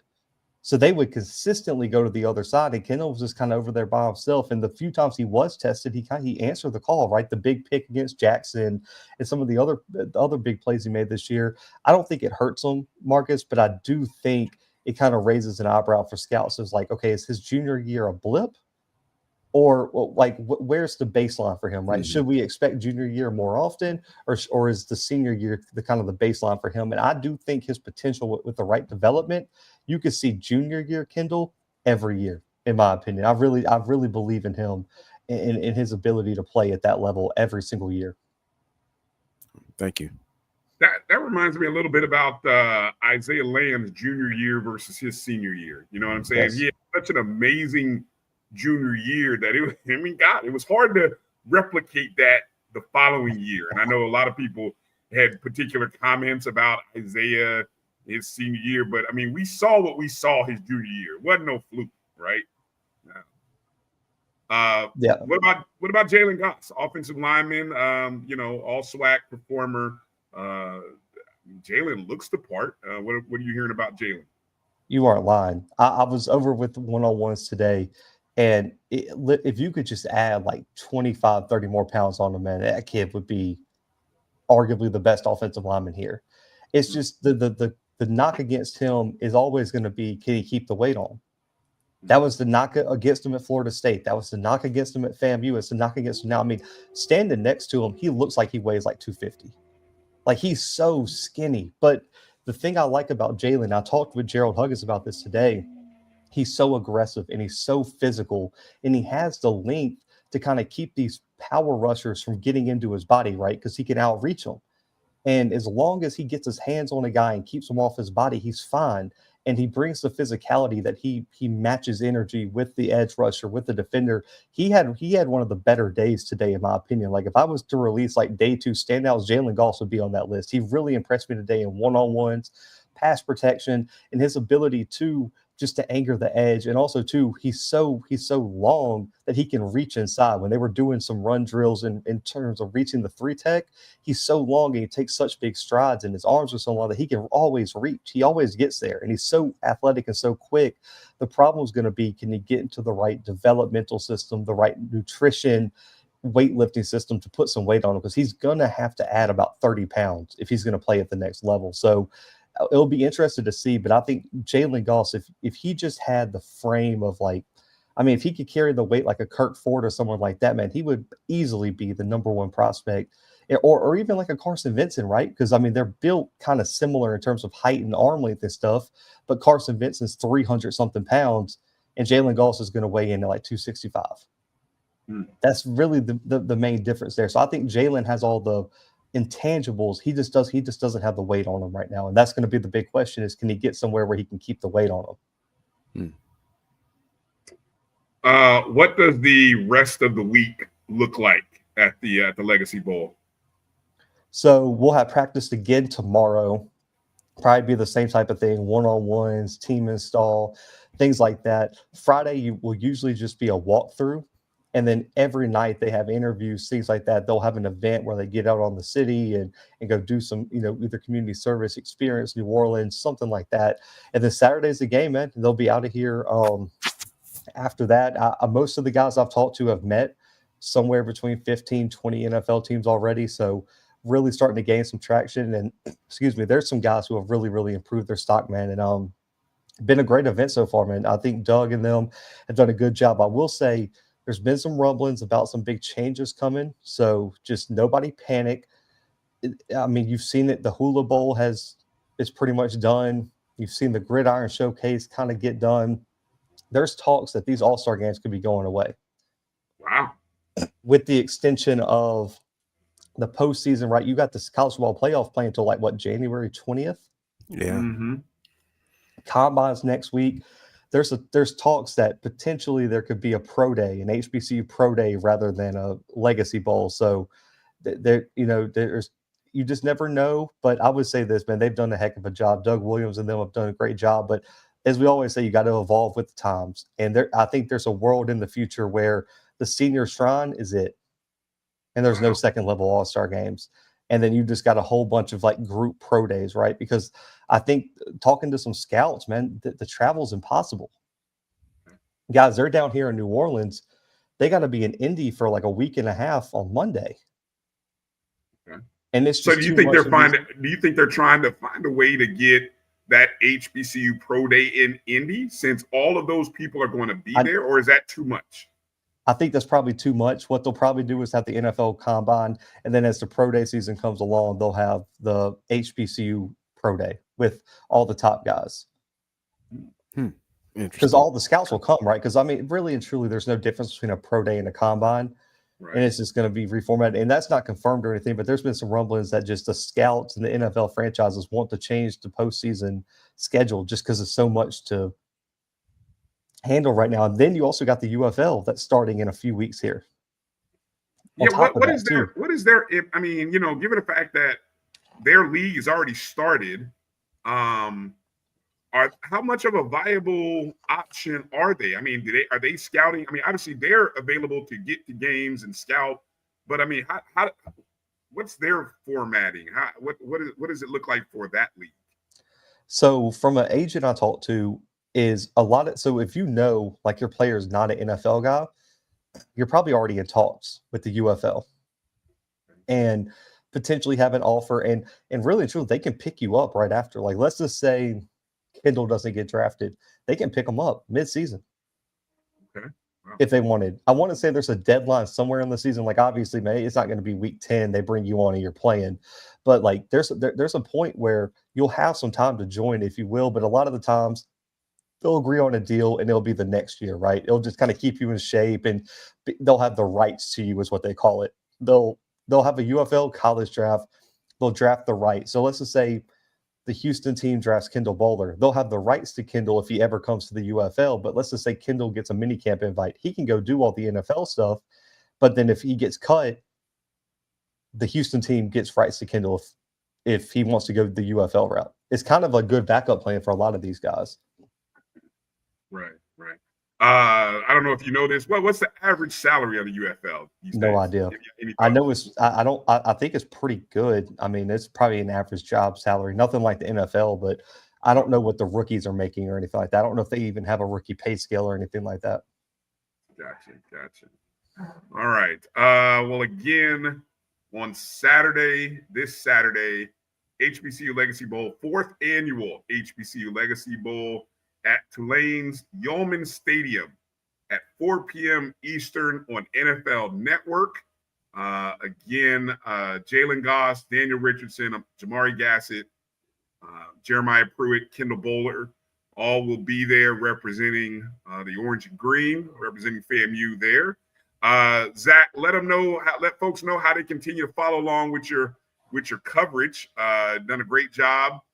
Again, and definitely appreciate you coming on and talking with us and giving us some updates on our guys. No, I appreciate you guys for having me, man. I always love to jump on the show.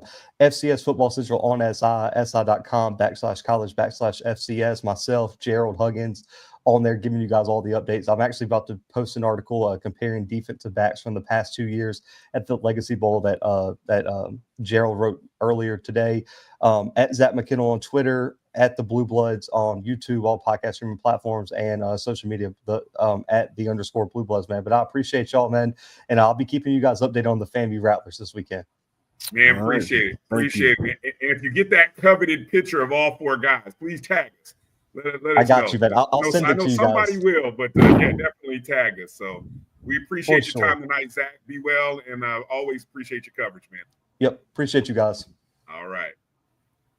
All right, you guys make sure to follow Zach. Appreciate Zach for coming in and taking some time to chat with us.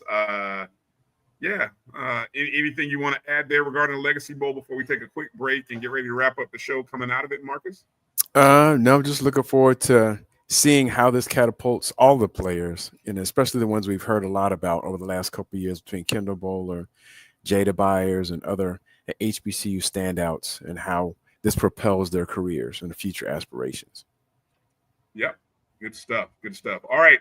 Coming back from this final break, we'll quickly recap baseball. Had a bit of a change they should have been playing today, but that game got postponed. So we'll talk about what's ahead for the baseball team and the big indoor track meet in Birmingham for our men and women's track. We'll close out the show and talk about that in just a moment. You're watching the O&G StrikeZone right here on the Black College Sports Network. We'll be back in just a moment.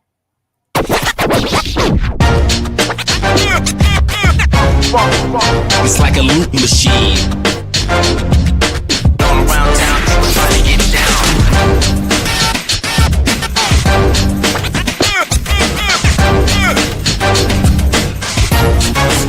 It's like a loop machine.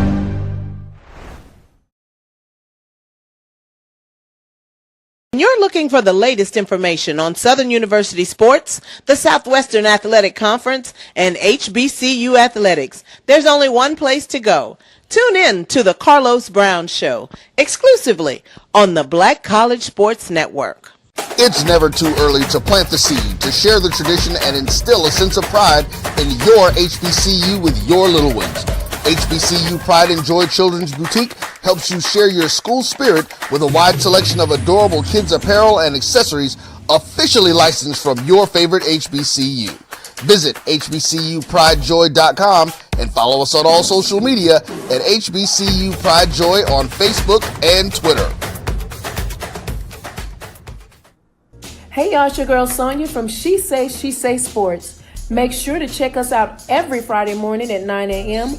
on Black College Sports Network, YouTube, and Linktree. And please don't forget to subscribe to our YouTube page.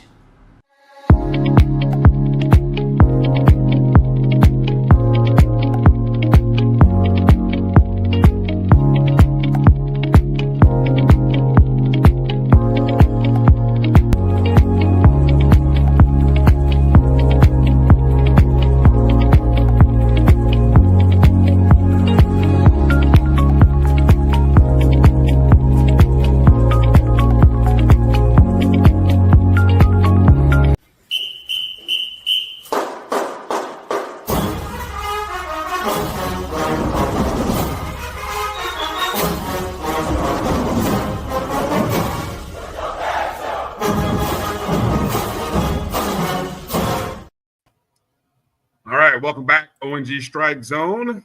Bryan, Marcus, Kelvin Rogers in the chat room at my JBN Online is where you can find him. Just a reminder, FAMU women's basketball taking on Alabama A&M in Huntsville tomorrow night, 7 o'clock Eastern, 6 Central. That's local time. I think Alabama A&M is on YouTube. I don't know if they're on a paywall or not, but I think you'll be able to watch that game online. We lost to them 58-54 last time we played them at home. Close ball game. Then then there's the doubleheader in Montgomery against Alabama State. Both the men and women won the first meeting against Alabama State. So women will play at 2:00 Eastern, followed by the men at 4. Then on Monday, the men will travel to Huntsville and take on Alabama A&M. They won 95 something. Yeah, I think won that one pretty handily, from what I recall. Yeah, definitely did. So make sure to support them. Quick baseball recap. Of course, the home opener was this past weekend against UT Martin. The guys got off to a good start in that series, winning 4-2, winning game number 1 to open up the series. But unfortunately, the next two were not so kind, as they lost 8-7 and 8-0. That was the doubleheader on Saturday. The game on Sunday was not played. It was canceled. So we ended up losing 2 of 3 that series. Yesterday was a game against North Florida. Lost that game 13-3. And then, of course, today's game against UF got postponed to March 19th. Mm-hmm. Yeah, so just a quick update on baseball. I know you guys are noticing baseball's struggling, but are they really? It's early in the season. It's early in the season, guys. Come on now. And as coaches said, and Kelvin has said multiple times, we're looking at, especially with a young team, feeling things out. You're not going to roll our number 1 pitcher out there every game trying to win games that don't get you into the tournament. Exactly. I didn't pay attention to who won game 1. I'm assuming Caleb Granger won game 1. I believe so. I think he was on the hill then. All right. And I thought we were going to pull out. Thought we were going to win game 2. Game 2. I saw that we came back and tied it up. I think we had a lead. We hit a 2-out homer, then ended up tying at 7-7. And then next thing I know, I hit refresh and we lost 8-7. So I thought we were going to get that one too. The first game of the doubleheader on Saturday. Mm-hmm. Mm-hmm. Now this weekend starts the second series, and it's the Andre Dawson Classic. Of course, the FAMU legend and Major League Baseball Hall of Famer hosting a classic down at the Jackie Robinson Training Complex down in Vero Beach. You can see the teams that are participating. You've got Southern, Prairie View, the University of Missouri, Jackson State, Alabama State, Alabama A&M, and Grambling.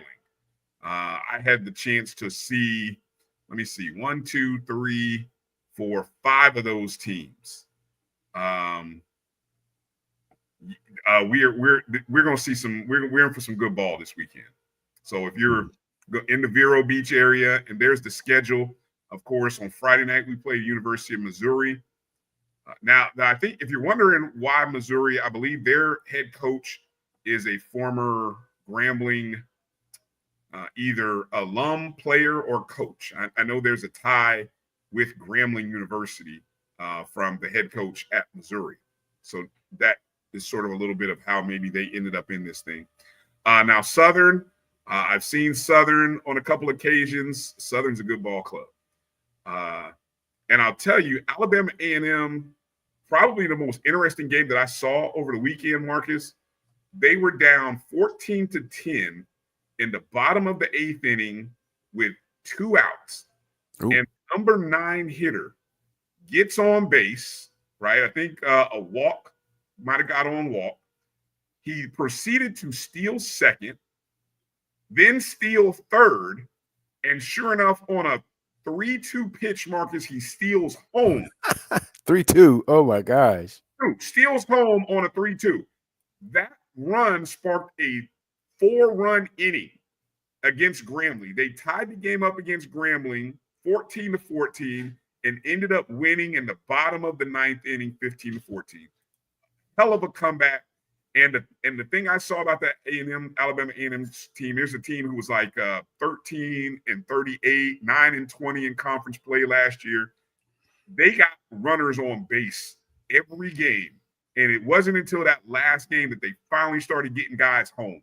So, look, I mean, Southern is a good squad, but A&M really impressed the heck out of me. And I think if people, we all chalked that as wins up last year. A&M was not going to be an easy win this year for people. So get down there if you can and support these games at the Classic. All right. Final note here, Marcus. The indoor track championships are in Birmingham this weekend. All right. Track and field set to take on the SWAT. Let me see if I can. It's kind of, I don't have much to go on, so unfortunately, kind of a little blind here. Let's see. The indoor championships are at the Birmingham Crossplex beginning the 22nd and 23rd. Of course, don't forget, last year, our women won the indoor team trophy. So we're looking to repeat there. And I think, if I'm not mistaken, we've been feeling really good about the men's opportunities and chances, have we not? Yeah, in the early season, we've seen a few accolades on the men's side, so they're starting to come around. We know the women have been holding it down the last couple of years, but it seems as though the men, with the accumulated talent and training that's been going on, look like they're going to make some noise as well. All right. So that'll be worth paying attention to. A great follow for those of you on social media is at HBCU Track. Mm-hmm. I think that's the handle, right? Yes, or HBCU Track and Field. I have to look at it. Or maybe that's the title that they have, not the. Let me check real quick. Yeah, actually, you're right. It's HBCU Track _Field. HBCU Track _Field. Outstanding account to follow for HBCU Track. I say that because I don't know exactly what our social media team is like now that, obviously we're in flux in that period since Padilla. So I don't really know. I know FAMU, I think track and field has been posting some things, but when I tell you full complete coverage, so if you, and it will be aired on the SWAC Digital Network on YouTube. So you can watch the event on the SWAC Digital Network. So I encourage you all to get tuned in, locked in, SWAC Digital Network on YouTube beginning the 22nd, which is, what day is that? Saturday? 22nd is Saturday. Yes. Yeah, 22nd is Saturday, 23rd Sunday also. So make sure to take a look at that or follow HBCU Track _Field. Golf, real quick. The golf men are, let's see, they have the Arcis HBCU Championship in Weston, Florida, Sunday and Monday, February 23rd to 24th. That's where they are. So you get a chance to see them. I think they just come back from Savannah Intercollegiate. I don't have any results. Do we have any results posted from that, Marcus, on the sheet? I didn't look, so I'm guilty of that. I haven't seen anything. No. Yeah. All right. So we'll try to update you as we come across any information. But again, they play on Sunday and Monday. Tennis. Our ladies played on Sunday against Florida State. They lost 4-0. And on Saturday, they're in Jacksonville, Alabama, taking on Jacksonville State. That's 1:00 Eastern. Then on Sunday at 1:00 Eastern, they're in Birmingham, taking on UAB. So a good weekend up in the Alabama area. Jacksonville State on Saturday, Birmingham on Sunday. So again, good Lord, every team that we have right now playing? Everybody's playing this weekend. Yep, everybody's getting some action. Yes, everybody's in action. So yes, Edwin, the HBCU track and field. I don't know if they have a website or not. I know that's an X Twitter handle.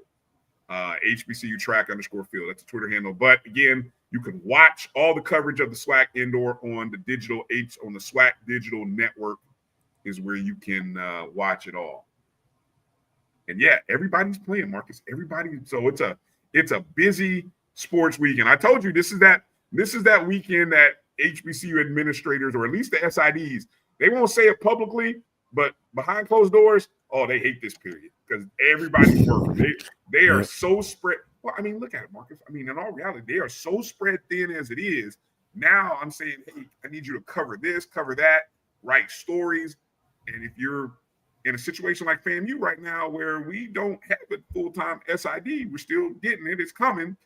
I mean, we got a lot of people working extra to make stuff possible. So I'm going to echo what Vaughn said during the 220 Club. Be patient. Be patient, Rattler Nation. We will be there to supply whatever information we can. I know our good friend Keith, Things Up Podcast, FQ FAMU, he will post as much info as he can. I know Ashley and Fang Exchange will post information. I mean, we're going to support our athletic department in any way we can. So yeah. What are you saying? How thin are they spread? Real thin, Edwin. How thin? Real thin. Like deli meat sliced cheese thin. That's how thin. Yeah. Marcus, any closing thoughts? Anything that we didn't mention that you wanted to get in there, sir? Real quick, because the alarm's about to go off. But let me see. Let me go with the notes. Just from Coach Gokhan earlier today for volleyball. Some things that I noted. He said out of 18 players we had for the championship team, 10 graduated, so we're returning 8. We've added 1 player already in the transfer cycle of Victoria Santana from the University of North Carolina, Charlotte. So we have 9 players. He expects to get up to 15. He did mention we have 2 high school signees. One we already know about. We actually posted her signing in November. And that's, I think, Kristen Moore out of Ashland, Virginia. So, of course, that set me on a hunt for the second player. And I think I may have found that player. And her name is Brandy Boston. I believe it to be Brandy Boston. She's a middle hitter, about 6'3", plays for Sierra Canyon High School in California. And her team seems like to be pretty much a California powerhouse. They lost in the regional finals to Mater Dei, mostly known for football. Mater Dei High School dominating in California State football, but they lost to them in the regional finals in a 5-set match. And she committed last July. So I just happened to come across it tonight after I did a hunt. But I have not seen where she's any video imagery of her signing, either from last November or from during this signing period. But there is an Instagram video that looks like it came out about a week ago where she's talking to her club and someone from her club team representation. And she's talking about her commitment. She's got on FAM stuff. So hopefully that continues. And hopefully that means she signed. The other thing that Coach Gokhan mentioned is that Gaither Gym may be getting worked on. Someone in the audience asked, would that be this year? He said probably not with the scope of work or level of work that needs to be done. But eventually the thought process is that Gaither Gym would be the home to FAMU volleyball and allow basketball to practice on, as needed. But the thought being that it'll be renovated for FAMU volleyball as the home court. And he also mentioned that the weekend of the Albany State football game will also be a tournament hosted by FAMU on campus for volleyball. So he didn't mention the teams, did he? He didn't mention anything about He did. He did mention some teams, and hopefully, if Coach Gokhan's listening, and if we get folks in SID or some very innovative interns, maybe we can have a scheduled release video for volleyball to celebrate that. But I think he did mention that some of the teams we played away last year will be doing a return trip. I believe he mentioned specifically Georgia State. I want to say Louisiana. I don't know if it's Monroe or Lafayette. I can't remember which one. But some of the schools we played last year will be giving us a return trip for that weekend or sometime. But I think it's that weekend of the home series, the same as the Albany State football game weekend. And volleyball team has 1,000 APR. Nice. Kelvin gives an update here regarding Gaither. Says the floor is ready. PA, scoreboard, locker rooms, and signage still needed. So, yes, he did say that. Yeah, remember we were previously the floor had been seriously damaged. So good to see that the floor is done. And the other said, look. Well, two questions. I don't know, and two things, and then I gotta, be like my man on the GIF.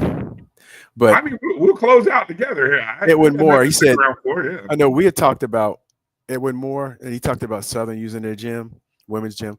We've been talking about that ever since they created the Lawson Center when it was a multi-purpose gym. Was that other schools have converted their former facilities into athletic facilities for some Olympic sports. Like you look at Carmichael Arena at University of North Carolina and Tully Gym at Florida State, where they convert, those were the primary units, but once they got larger facilities, they use it for their Olympic sports specifically. So, I've been hoping for that for like 10, 15 years. And Johnny Thornton, I'm not sure what. Pay him no mind. No, he's he's messing, trying to figure out, look, he's messing. No, I understand that. I understand that, but I mean, Johnny. To regional HBCU, and plus one of our distinguished alums is a football coach. So exactly, and it's close. Yes, it's close, and I appreciate you, Jeremiah Clark. Continue to correct me. Carrick Jackson is a former Southern head coach. He's now the head coach of Missouri, not Grambling. So there it is. Once again, continually being corrected all weekend by Jeremiah, but I appreciate it. I'm okay being wrong. I wasn't wrong about Coach Crary though. I wasn't wrong. Some things I'm gonna get right, and I'm gonna poke my chest out and talk my ish when I'm right about certain things. Right? Okay. You buried the lead. The one thing you left off on the Coach Gokhan thing, Marcus. Guess who's gonna be hosting the SWAC volleyball tournament? I missed it in the notes. Yep, it's going to be at FAMU this year. Hosting the 2025 SWAC volleyball tournament. So breaking news by Coach Gokhan at the 220 Club today. So yeah, that's pretty cool. So we'll get a chance to host, and obviously we've been to 4 straight championships, won 3 of the last 4 since we've been in, and so there it is. Good stuff. And likely it'll be in Lawson, because once again, an audience asked if Gaither would be ready by the time, or be ready this season. He said not likely. But what it gives an opportunity for, it gives you a good practice facility, right? If you have the games in Lawson, the tournament in Lawson, I think you can obviously you can have the offsite gym or the Gaither as an opportunity for teams to warm up and practice, and it is good. So, yeah.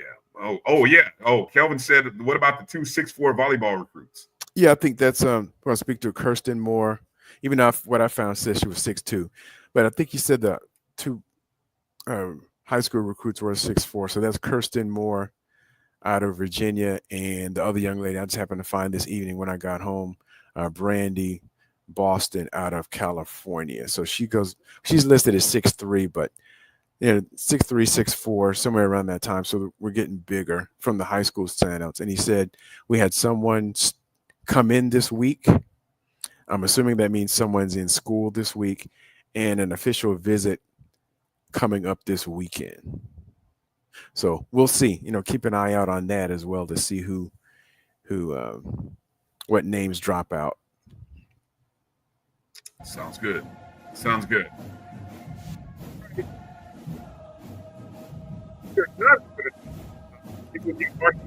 Had a good time. It won't be too late tonight.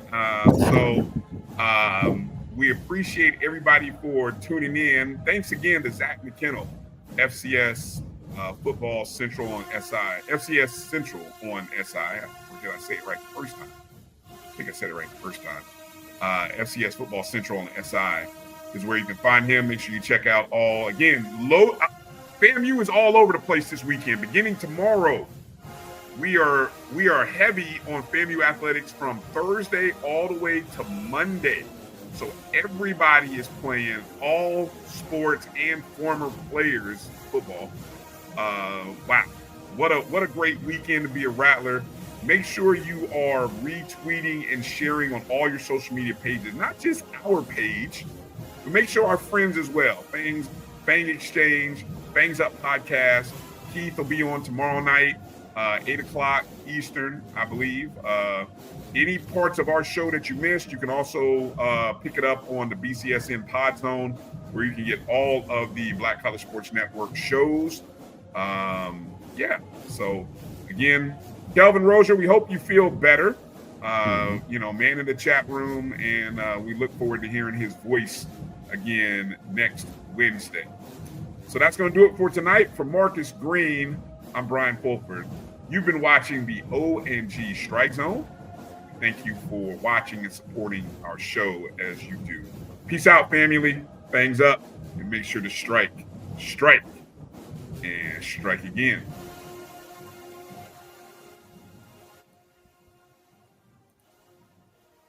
Hey, let's go.